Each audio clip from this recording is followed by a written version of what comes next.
Hello friends, parallel plate capacitor की दो काफ़ी इंपॉर्टेंट प्रॉब्लम हमारे पास हैं जो कई बार एग्जाम्स में देखने को मिली हैं। एक ये है और दूसरी ये। एक एक करके दोनों को पढ़ेंगे हम। पहले इस वाली प्रॉब्लम को देखते हैं। तो इसमें क्या किया हुआ है कि कैपेसिटर के अंदर दो अलग अलग मीडियम फिल किए हुए हैं। पहला मीडियम जिसका डाइलेक्ट्रिक कांस्टेंट K1, दूसरे का डाइलेक्ट्रिक कांस्टेंट K2, और ये इस तरह से फिल किए हुए हैं कि हाफ सेपरेशन के अंदर K1 है और हाफ सेपरेशन के अंदर K2 है। ठीक है, एरिया ऑफ प्लेट्स दोनों के लिए सेम है। तो अभी हुआ क्या, इधर हुआ ये कि यहाँ पे ये दो कैपेसिटर बन गए। एक कैपेसिटर ये बन गया और एक कैपेसिटर ये बन गया, क्योंकि यहाँ पे इलेक्ट्रिक फील्ड कुछ और होगा, यहाँ पे इलेक्ट्रिक फील्ड कुछ और होगा, तो यहाँ की कैपेसिटेंस कुछ और होगी, यहाँ की कैपेसिटेंस कुछ और होगी। तो हम क्या करेंगे, हम एक एक करके इस सेपरेशन की कैपेसिटेंस अलग निकाल लेंगे, फिर इस सेपरेशन की कैपेसिटेंस अलग निकाल लेंगे। बिल्कुल इसी तरह से हम इस वाले में भी करेंगे क्वेश्चन में।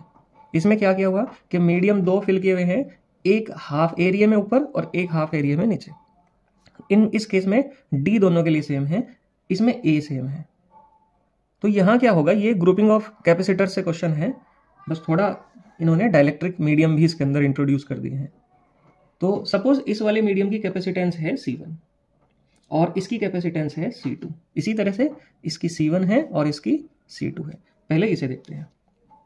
अगर मैं वी नो दैट, पहले तो हमें ये पता होना चाहिए, वी नो दैट कि कैपेसिटेंस का जो फॉर्मूला है वो है K epsilon not into A upon D.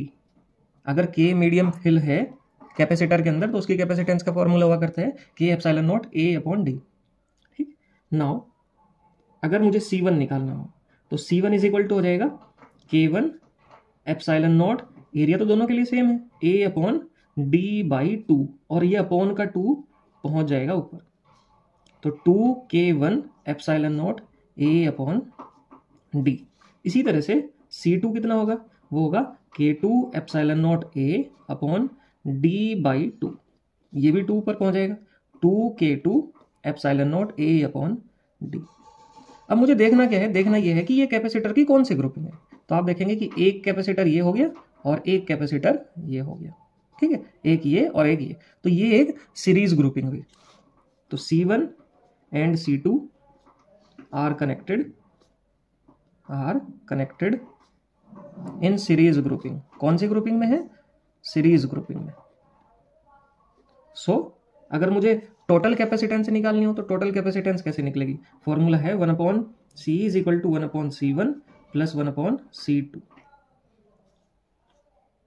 1 upon C is equal to, अगर इनकी वैल्यू सब्सटीट्यूट करेंगे तो 1 अपॉन C1 कितना है 2K1 एप्सिलॉन नॉट A, और ये D जो अपॉन का है ये पहुंच जाएगा ऊपर। बिल्कुल इसी तरह से D upon 2K2 epsilon naught A। Solve करूंगा तो क्या कॉमन आएगा, D upon 2 epsilon naught A common आ जाएगा और बचेगा 1 upon K1 plus 1 upon K2। यहां देखते हैं इसे। अगर इसका रेसिप्रोकल करूंगा तो रेसिप्रोकल करने पे आएगा C is equal to 2 epsilon naught A upon D, तो हो ही जाएगा। अब इसका रेसिप्रोकल करना है, पहले इसका एलसीएम लेना पड़ेगा। तो ये K2 इधर जाएगा, K1 इधर जाएगा और ये दोनों मल्टीप्लाई में आ जाएंगे। तो जब ये अपॉन में K1 K2 होगा तो वो ऊपर पहुंच जाएगा, K1 K2, और अपॉन में आ जाएगा K1 प्लस K2। तो इस प्रॉब्लम का सॉल्यूशन हम इस तरह से करेंगे। ठीक है, ये सीरीज का हो गया। अब अगर इसे देखें हम, यहां पे C1 की वैल्यू बिल्कुल इसी तरह से, C1 होगा K1 एप्सिलॉन नॉट A की जगह आएगा A अपॉन 2 और D इसमें रहेगा सेम। तो ये बन गया K1 epsilon naught A upon 2D। बिल्कुल इसी तरह से C2 इज इक्वल टू, ये बन जाएगा K2 epsilon naught A upon 2D, क्योंकि इसमें भी एरिया कितना रहेगा, हाफ रहेगा, तो A बाई 2 यहां पे चला गया। नाउ ये कौन सी ग्रुपिंग में है, ये आपके पैरेलल ग्रुपिंग में है। इस तरह से ये दो कैपेसिटर बने। ठीक है, किसमें है, पैरेलल ग्रुपिंग में। Now C1 and C2 are in parallel grouping. ठीक है, so C is equal to C1 plus C2, ये डायरेक्ट जुड़ जाएगा।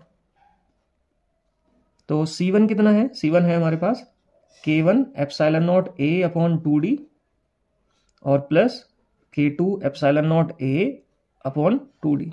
क्या कॉमन आया? ये सारा ε0A/2D कॉमन है, बचेगा क्या? K1 plus K2।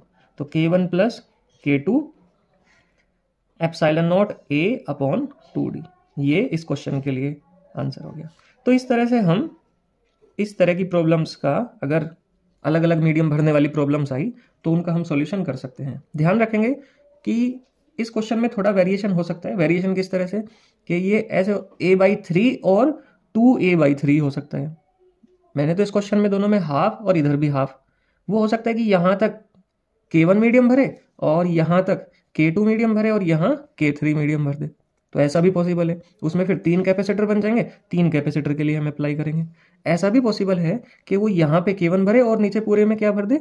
K2 भर दे। तो हमें बस यही ध्यान करना होगा कि A कितना बना, मतलब यहाँ A/3 रह जाएगा तो यहाँ 2A/3 हो जाएगा। बिल्कुल इसी तरह से यहाँ पे भी है। तो यहाँ थोड़ा वो A और D की वैल्यू में चेंज करके क्वेश्चन को हल्का सा ही बदल सकता है, इससे ज़्यादा और कुछ नहीं बदला होगा इसमें। ध्यान रखेंगे कि अगर कैपेसिटर सीरीज में है तो इस तरह से प्रोसीड करेंगे, मतलब अगर डी के हिसाब से उसने मीडियम फिल किए हैं तो वो सीरीज में होंगे, और यहाँ पे एरिया के हिसाब से अगर उसने मीडियम फिल किए हैं तो वो पैरेलल ग्रुपिंग में हो जाएंगे। हमें सीधे सीधे दिखाई भी दे रहे हैं।